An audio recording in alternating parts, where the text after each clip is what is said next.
Jesus. Amen. Let's clap for Jesus. Let's clap for Jesus. You can do better than that. In the name of Jesus Christ, as we celebrate. Hallelujah.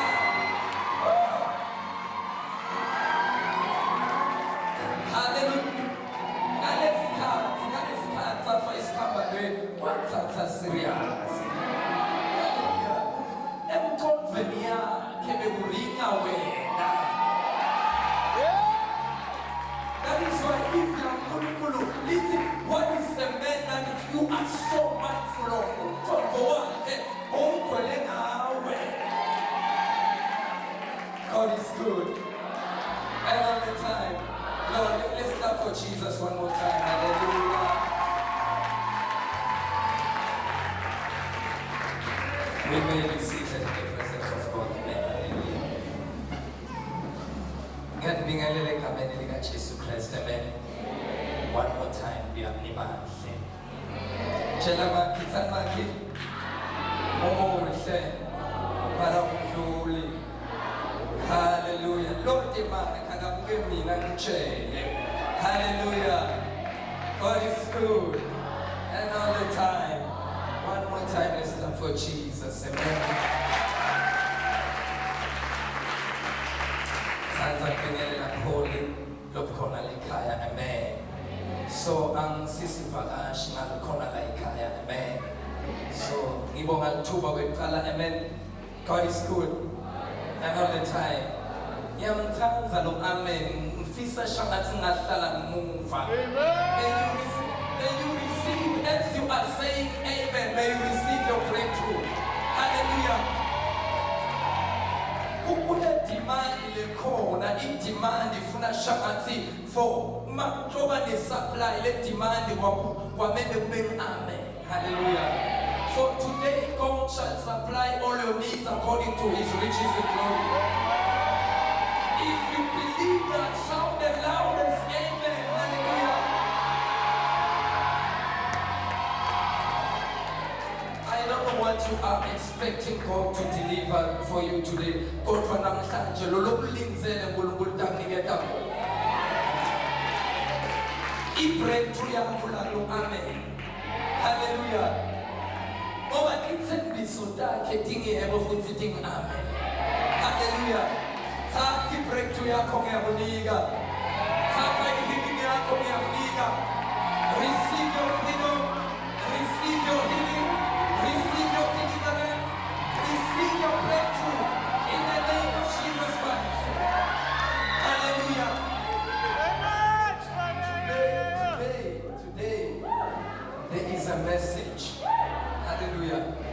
You see, ngiyambonga lo yakhe lesimama. Amen. Singamshela dani. Amen. Kodwa lesimama kasinamlayeto. Until kube nemvodzana yaNkulunkulu. That is why it's in uNkulunkulu, the message of the cross, which means esiphambanweni kunani kunemlayeto. Lo mlayeto lo sitawudeliver namhlanje, it's all about one message. Amen. Hallelujah. So at the cross it is written what? Love. For God so loved the world. Hallelujah.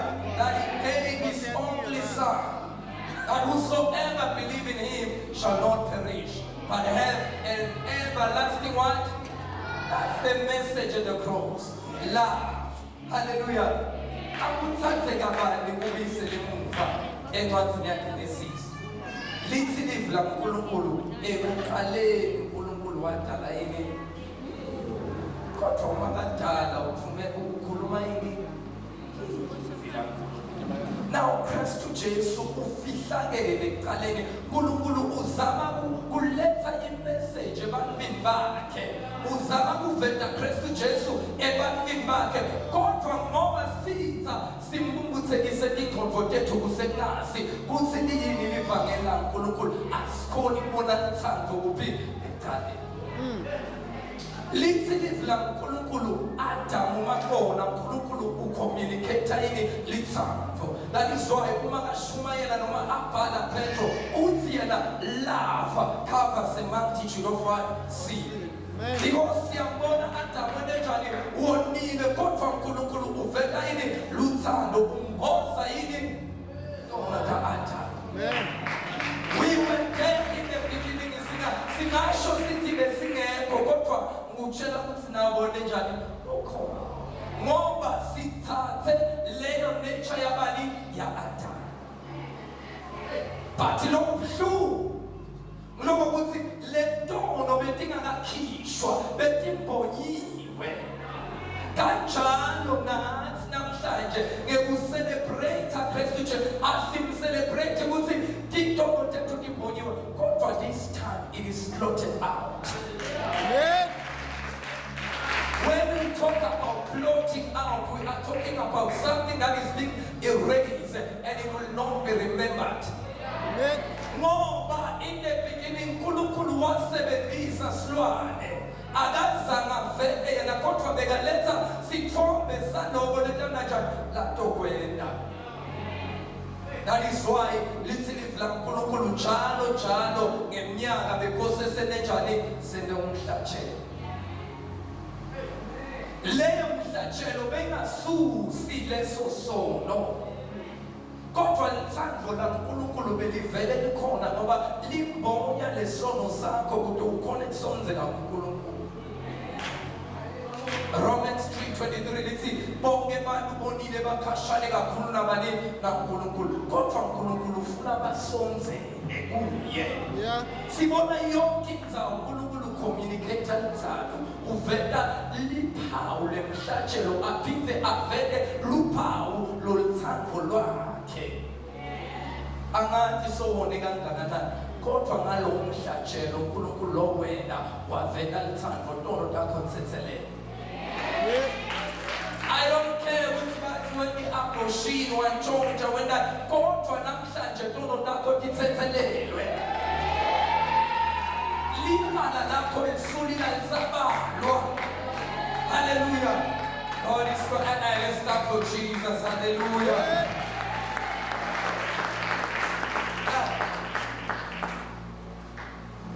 God is good. Hallelujah. I'm just trying to download something from the Spirit. Hallelujah. Exodus chapter number 12. Exodus chapter number 12. Siyathi sonke le story sikhuluma Exodus meaning departure. Usuka kwabani kwa-Israyeli kuphi eGibhithe.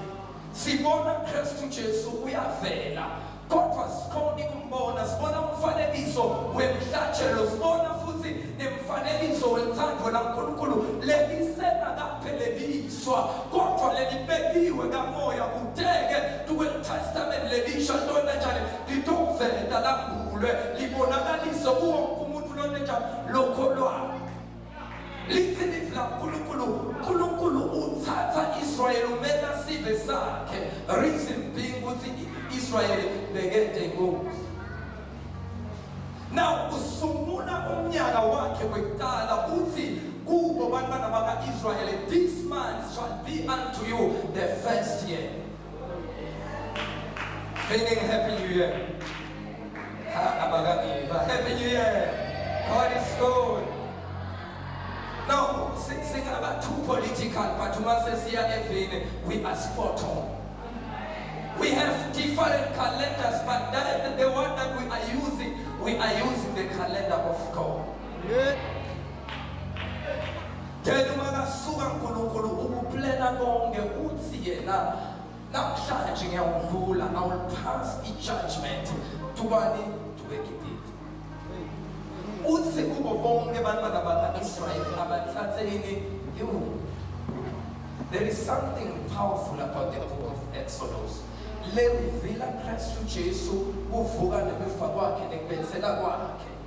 Lithi livi uma sesifunza uthi abathathe lengadi benenjani bayibhude iminyaka kuzeke uma sekufika lengilosi ekufa uma ibona lengadi itawona njani itawenda. That is why ifeast lesiyicelebrate namuhla is the feast of what? Passover. And the Passover Kristu. Lithi live la uNkulunkulu mawufunza lo Exodus uma uqhubekana lithi leludlu masilidla emathambo alo singawabhidliti singawaphuli. That is prophetic. That is why uma Jesu Kristu makafethe lesiphambanweni lithi live la uNkulunkulu akazange nenjani nalinye lithambo lakhe lenanjani laphulwa. So that means Christ was not yet revealed in the spirit, but he is revealed in such a way that spiritually alert, he will receive the hidden ministry into the Old Testament. That is why it seems that you were there. Christ was always there. When God created, he spoke what? The Word. Who was the Word? In the beginning was the Word, and the Word was with God. We are talking about who? Jesus Christ. Then in the book of Exodus, tola ini liwundlu. Liwundlu livela bani? Christ Jesus. And again, siyafunza encwadini ya Genesis, sithola inzatshana nje lelula uNkulunkulu uvela sithombe sesiphambano again. Abraham satha iphosana ya lekungiyona yona yenda yini mhlatshelo umhlatshelo lobona wona ngolosuka emhlitweni yakho lolone lithando. That is why noma sinikela iminikelo yethu mayingasuka emhlitweni ingeke yamukelekeka. That's why Jesu Kristu wamukeleka ngoba bekasuka emhlitweni yabani yababe uNkulunkulu. And lokho kwakwena uNkulunkulu kwaba kwavela kwaba lithando. That's the message God is communicating, love at the cross. If you are blind, I will open your eyes. Let your eyes be open today. Hallelujah. Let your eyes be open today. God is good. Then we are humble Abraham agana mhlatshelo. But there is something lekhona kuphi enhlitweni yakhe lena njani la itsandza. uNkulunkulu lakutshelile ukuthi hamba wena umhlatshelo ngani ngendvodzana yakho. From word, the word of God in the beginning. And from that word to the Son of God in the New Testament, which is Jesus Christ. And from the Son of God to the Spirit of the living God that dwells among us, we are communicating love, and that is Jesus Christ. Ekuqaleni Jesu bekakhona angilivi. Wathi makadalwa ngesikhathi lesifanele, Galatians 4 verse number 4. Waphenduka waba ngubani? Waba ngilivi. Waphila kithi. Wathi makaphila kithi uphilela kuthi adonda njani? Atoya esiphambanweni. Kude tokubhadaleka lenhlawulo. Kuthi makubhadaleka inhlawulo kube sekubhaleka leligama lelithini? Love.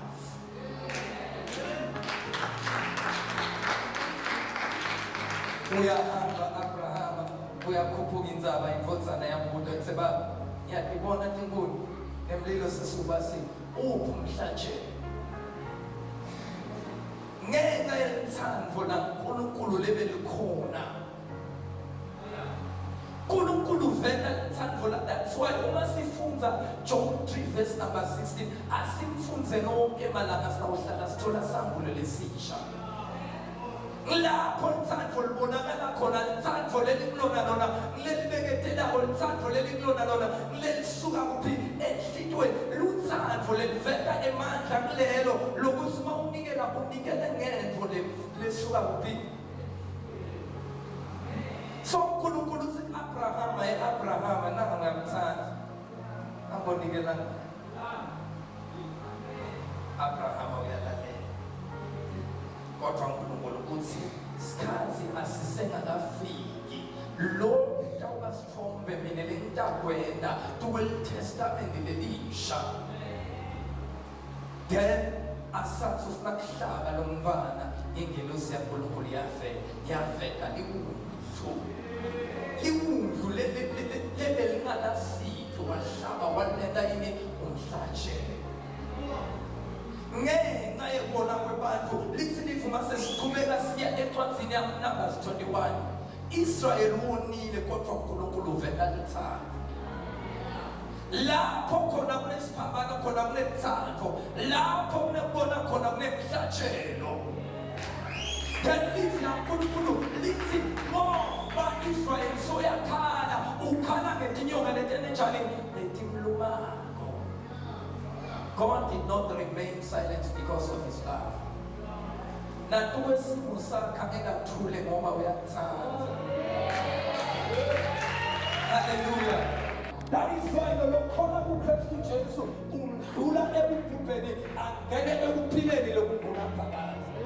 That is the picture of love God is communicating in the book of Numbers. But we don't see who is in the cross. So many times asimboni lovela njengelithando. So many times asimboni lo fumako. Kuthi mina nginawo esikhaleni. Ibahlawulele ngoba ngabathanda. Hallelujah. God is good. All the time. Uyabuya futhi uyacommunicate uNkulunkulu vela lithanda. Usebenzisa umprofeti noMose. Siyasathi istory usiyancane. Hosea thiwa akahambe boshada uNkulunkulu enjani enkwazi. That's the story of love. Na noma ubadla kangakanani uNkulunkulu uyakuthanda. Hallelujah. God is good and all the time. So uNkulunkulu lesikhona yena ugcwalele yini uthando. And then the message like communicator or it will be Romans 5 verse 8. Amen. God is good All the time. and all the time. God is good. Kodwa-ke uNkulunkulu sokukhombisile uthando lwakhe kithi ngekuthi sisemboni Kristu wakhe. Kristu wafa kuphi? Now, lithi lelivi uNkulunkulu sokukhombisile ini which means he demonstrated. He didn't say I love you but khona lena njani lakwenti yini lakwenti lokusuka enhlitweni yakho wafeta yini lothando wabethela imvuthana yakhe leteleyo ngalesuka kuphi enhlitweni yakhe ngenxa yakho nawe. That's the message. Hallelujah. Today sikhumbula abantu kodwa sikhumbula Kristu Jesu abethela abantu. But let me tell you ukuthi akusithi sodwa lesikhumbula. Even Satan namhlanje uyakhumbula kajabule. Ake ngiphinde. Even Satan uyakhumbula kajabule. Hallelujah. Ngoba kulelo langa wena njani waqoqwa wabeka ngaphansi kwetinyawo tethu.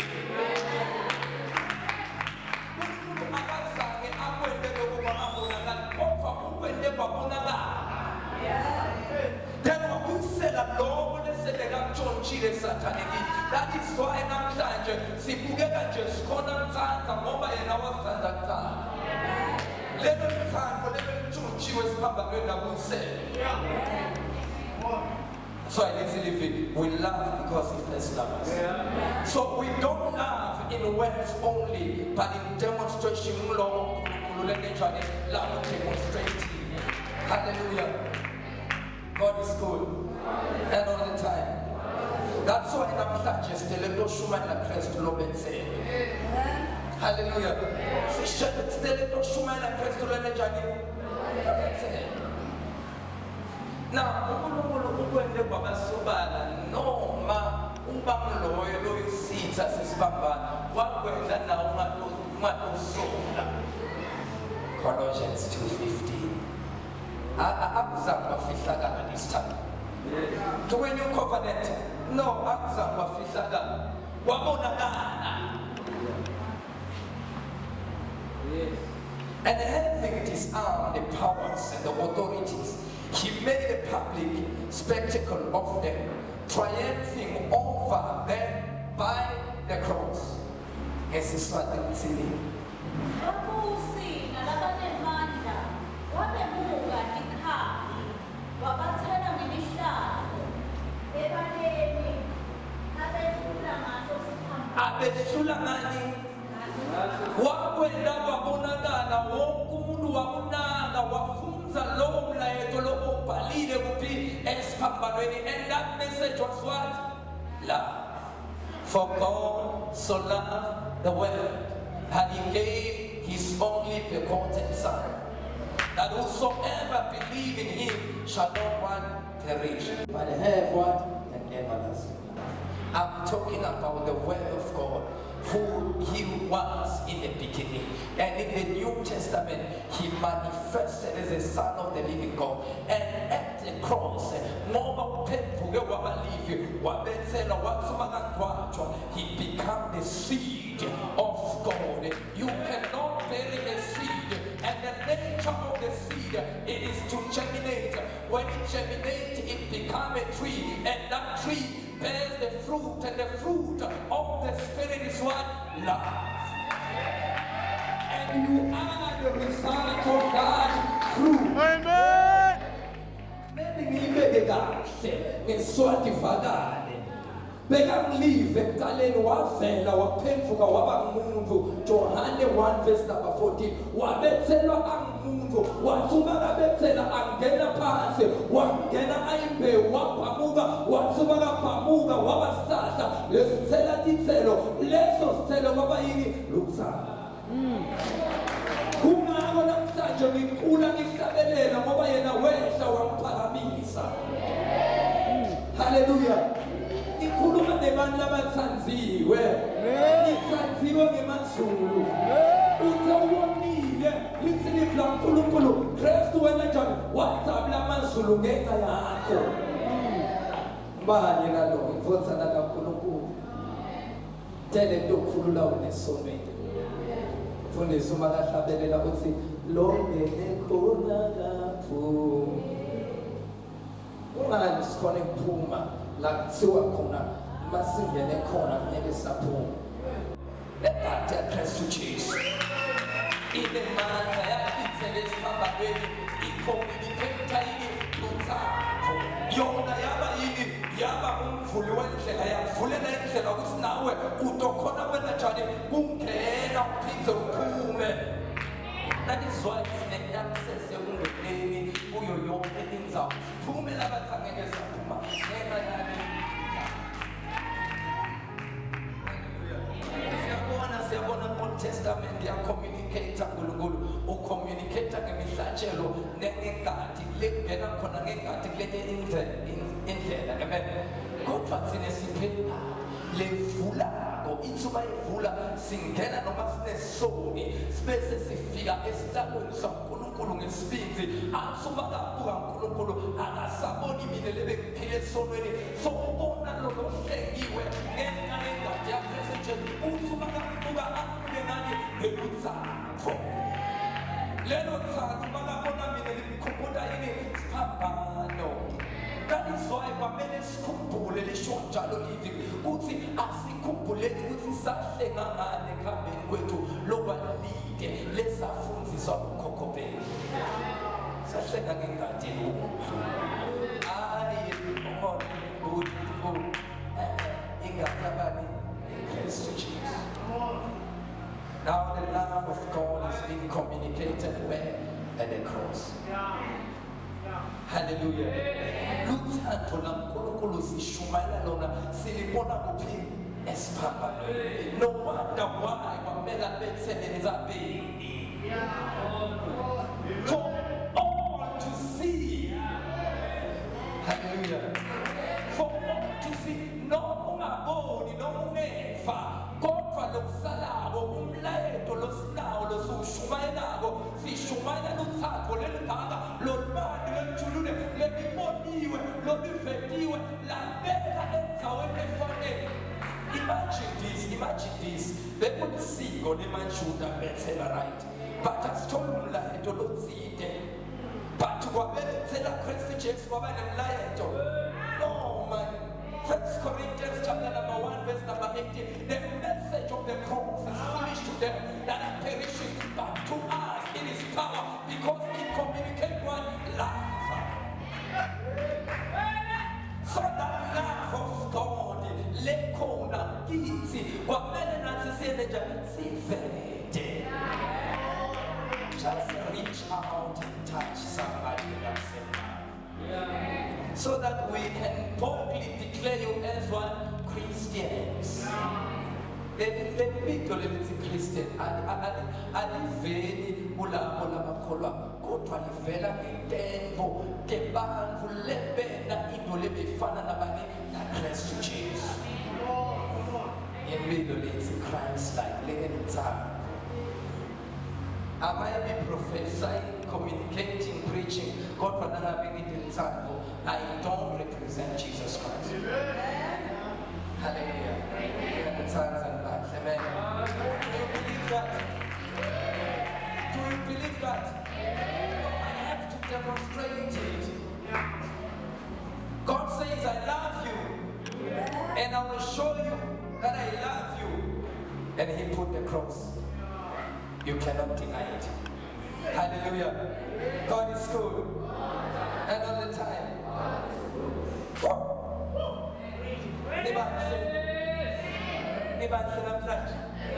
So, lo Kristu Jesu konke lokubhaliwe yena uphuma kuko.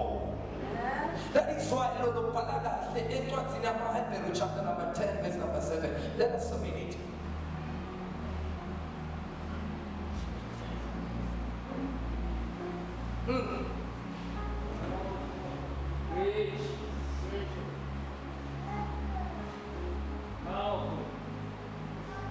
Loko lokubhaliwe Jesu Kristu tele kutokugcwalisa. Konke lebekubhaliwe kwabhalwa naye. Uphuma embhalweni ngoba yena ungilivi. Wafunza incwadi ya 1 Timothy chapter number 3 verse number 16. Litakutshela ukuthi start funza la amen. Hallelujah. Let's read it. Hebrews 10 verse 7. Then said I, Lord, come. In the volume of the book it is written of me to do thy will, O God. Ngeswati lithi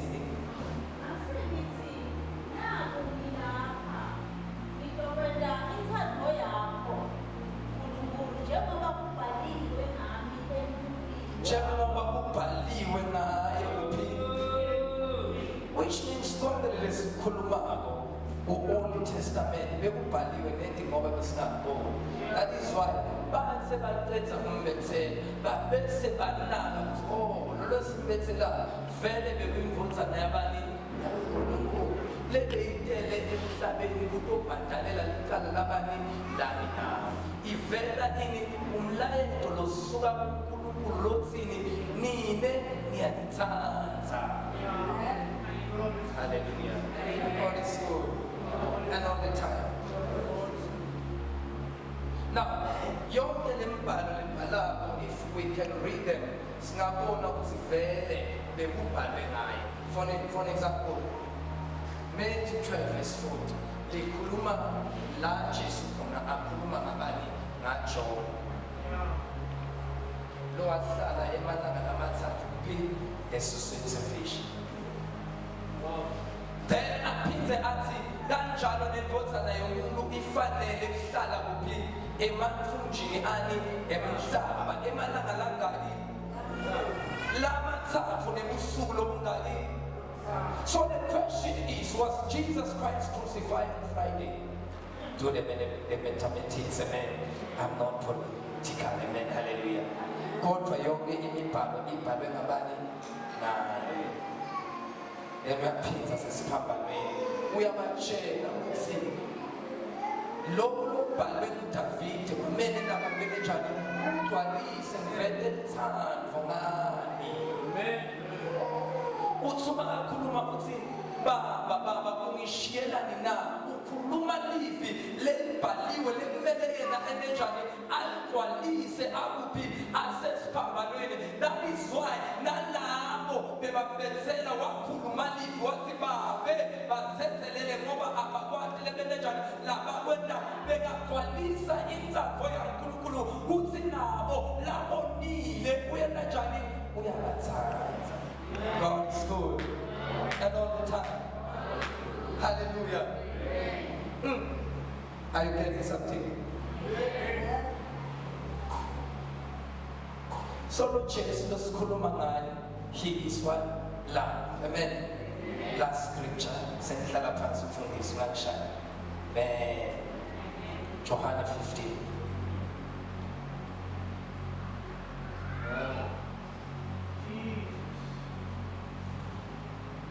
Verse 13.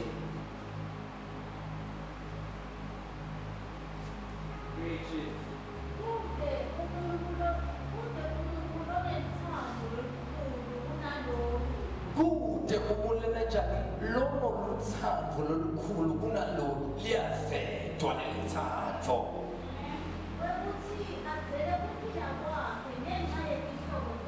Lalela uvele washiya ukuphila kwakhe wathanda amazulu ngenxa yani yeluthando lakhe lelikhona kubani kimi nawe. No wonder why masihlabelela sithi ngithandwa ngingubani obaye Nkosi ngiyathandwa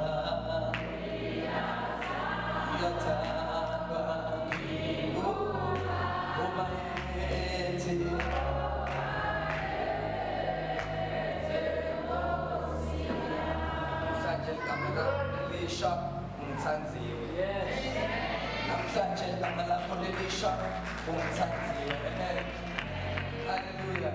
Tanmaki. Oh, tanziwe. God is good and all the time. Hallelujah. Asifunze kabusha lelivi John 15. John 15:13.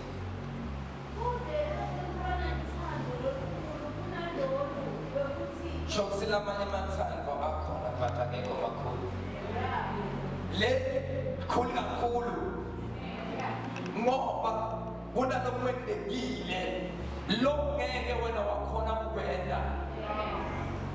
Noma ngathi nesiyashada manje sibile mfundisa kusishadisa but angeke ngufele. But le khulu kakhulu le detimana bosesonweni lakudakula bogula lakuphilisa bolahlekelwe waniketwa imandla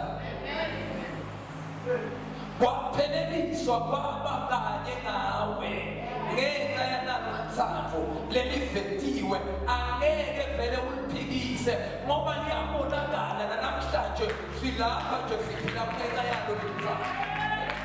That is what I have this scripture I believe sikhuluma ngegrace, amen. But there is a grace in time. It's umusa. Noma umthetho wethu ngabani namusa. Kodwa iqiniso nani umusa. Iqiniso nemusa. Ngimuphi lo musa kulomthando. Letha kavela ngabani? Ngoba musa kazange kufela. Kodwa Kristu nenjani? Wakufela. Hallelujah. Angeke phela ngeke. 1 Timothy 3:16. Beyond all question, the mystery from which true godliness springs is greater. He appeared in the flesh, was vindicated by the Spirit, was seen by the angels, was preached among the nations, was believed in the world, and was taken up to glory. Who is he? Christ Jesus, the greatest offer, the greatest love, the greatest destroyer, the greatest redeemer. Hallelujah. Nayo lenvodzana yaNkulunkulu nangemanxeba yemvimbo yakhe wenenjani uphilisi. Hallelujah. That is why sinemandla yokukhuluma sisho ukuthi abasho bonke labahluphekile bathi mina nginjani ngiphelile. Abasho labanganamandla bathi mina senani senginemandla ngoba ngikubethela kakhe lawo mandla lalahlekelwa ukunikete wona. That is why he said, behold, I give you power and authority to tread on serpent and scorpion. Magazuza leyo victory Kristu Jesu akazange afune kuyigodla kodwa wayabela mina nawe uze nami nawe sitohamba sibe kulabo lesitawuhlabela sathi ukuthi senenjani sincobile siyancoba. God is good. Jana letaya Romans 8 ukhuluma ngokuthi yini lengasihlukanisa nelithabo la uNkulunkulu. Ungabe kufa, ungabe kweswela, ungabe kuhlupheka, ungabe kugula, you name it, good. Hallelujah. Why? Because the message was communicated where? On the cross. What was the message? Love. Thank you for this, Nyabo.